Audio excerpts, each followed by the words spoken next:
time they're going to be. Hey guys, they're about to shoot the gun right there. Maybe 80 yards, so stay like tuned. So think about a length of a football field.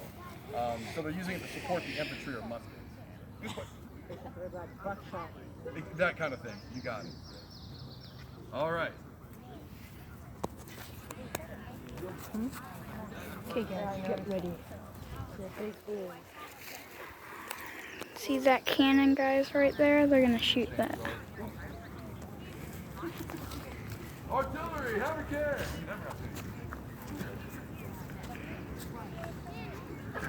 Boom.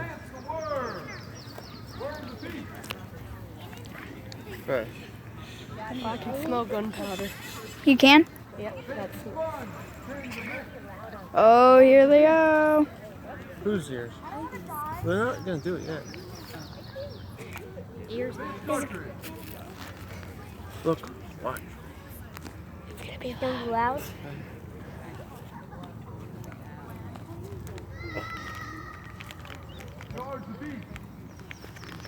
Hey, they're putting the bullet in there. Shot.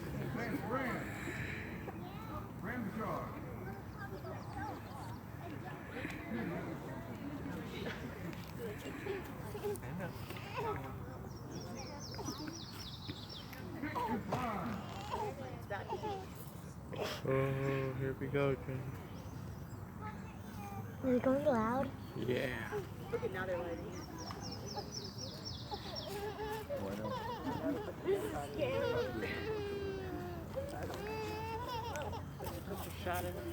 It's gonna be loud, McCarthy. I don't like it. I don't like it. I don't like it. I don't like it. It's gonna be like that, son. Hold on, guys. It's gonna be awesome. All right.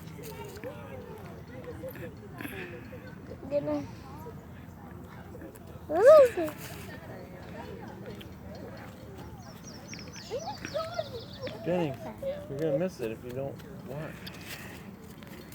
The lady with the smoking wand is gonna light it. With all those trees there.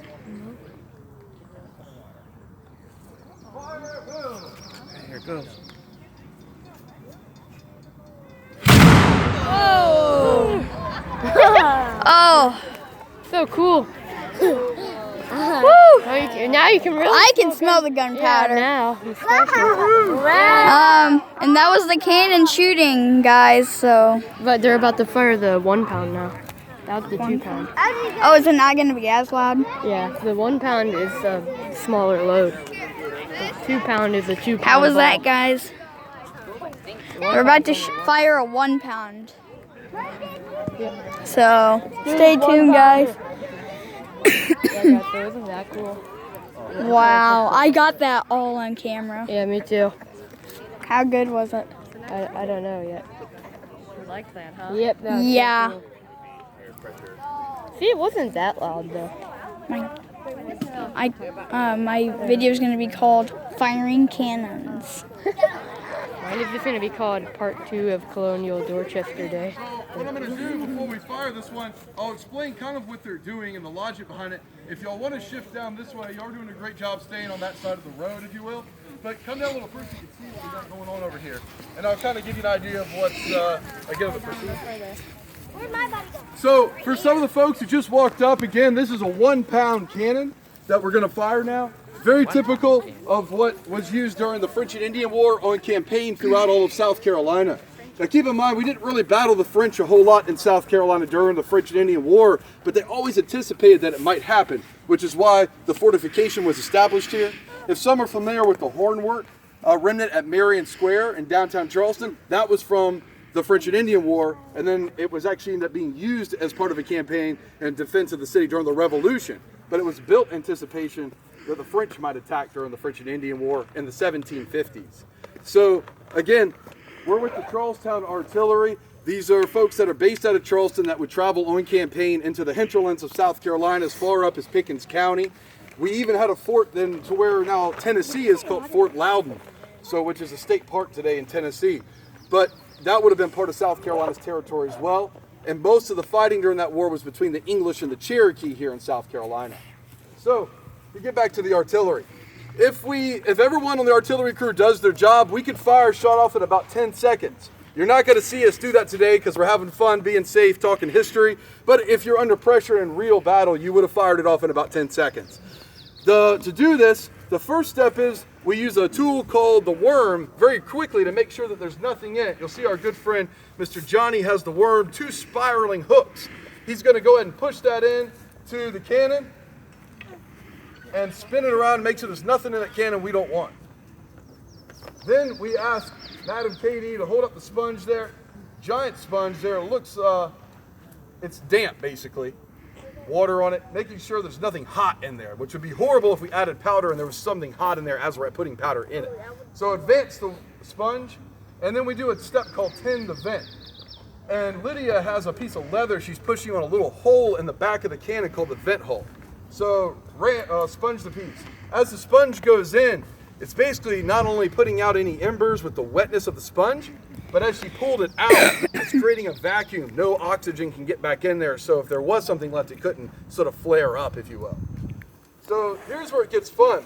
Then we ask somebody to advance the charge. You have a powder runner run up with a bag of gunpowder. Oftentimes, the round cannonball or the little bag of like musket balls or shot are affixed to it. It's tied together.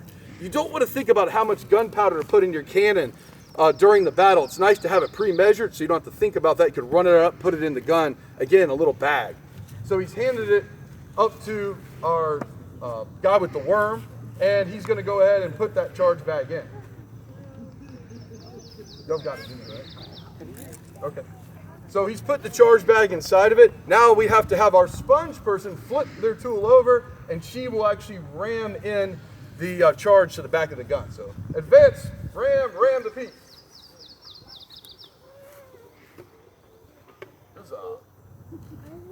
Now again, normally this would mean you'd have a bag of powder and you'd have a cannonball in there, but obviously we don't have any cannon shot today.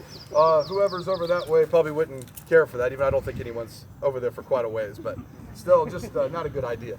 So Okay. now we have a special job. We have a bag of powder in the cannon, but it's sitting in there as a hole. We need to punch a hole in it. So we have a pick, and the pick is pushed in that little vent hole in the back of the cannon, piercing a hole in the bag of powder.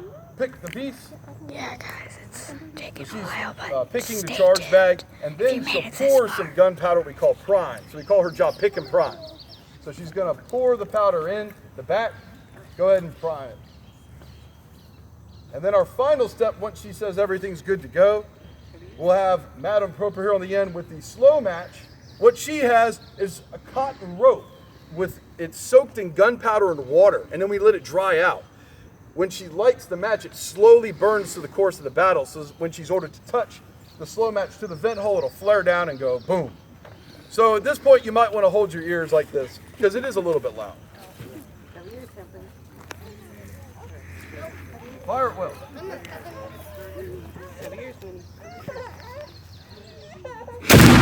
Oh, I felt that. I got it. Did you feel that? No. Oh. Yeah, guys, so isn't this so cool? Yeah, guys. I love History Day. Bye, guys. Give them a round of applause. They did a great job with that.